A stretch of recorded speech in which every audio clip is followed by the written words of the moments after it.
சுற்றுலா அப்படின்னாலே பச்சை பசேல்னு இருக்கிற இடங்கள், ஹில் ஸ்டேஷன் இந்த மாதிரி தான் போவாங்க. அந்த மாதிரி ஹில் ஸ்டேஷன் கொடைக்கானல், ஊட்டி, நீலகிரி இந்த மாதிரி இடத்துக்கே திரும்ப திரும்ப எவ்வளோ நாள் போயிட்டு இருக்கிறது? புதிய புதிய இடங்களை கண்டுபிடிக்கணும். அதுக்கு நீங்க கவலைப்பட வேண்டியதில்லை. இப்ப நான் சொல்ல போற இடத்துக்கு டூர் அப்படின்னா முதல்ல இதை ட்ரை பண்ணணும் அப்படின்னு தோண வைக்கும்.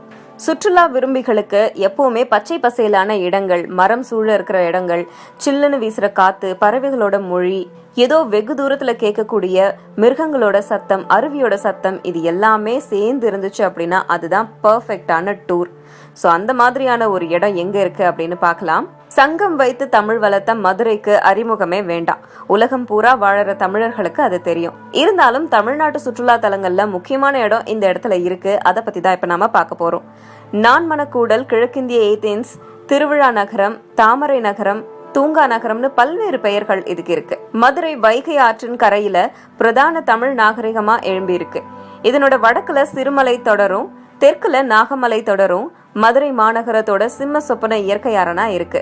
மீனாட்சி சுந்தரேஸ்வரர் கோவில், காந்தி மியூசியம், கூடல் அழகர் கோவில், காஜிமார் பெரிய மசூதி, திருமலை நாயக்கர் மஹால், வண்டியூர் மாரியம்மன் தெப்பக்குளம், திருப்பரங்குன்றம், பழமுதிர் சோலை, அழகர் கோவில், வைகை அணைன்னு மதுரையை சுற்றி ஏராளமான சுற்றுலா தலங்கள் இருக்கு.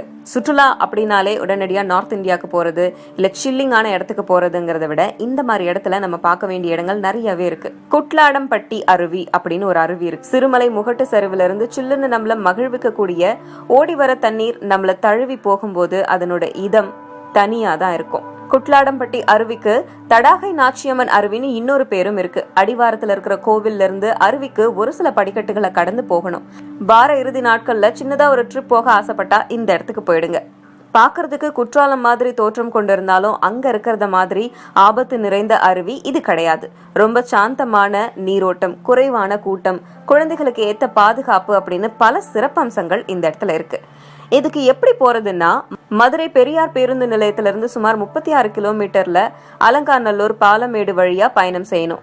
இங்க போறதுக்கு சில குறிப்பிட்ட நேரத்துக்கு ஒரு முறை நகர பேருந்து வசதிகள் இருக்கு.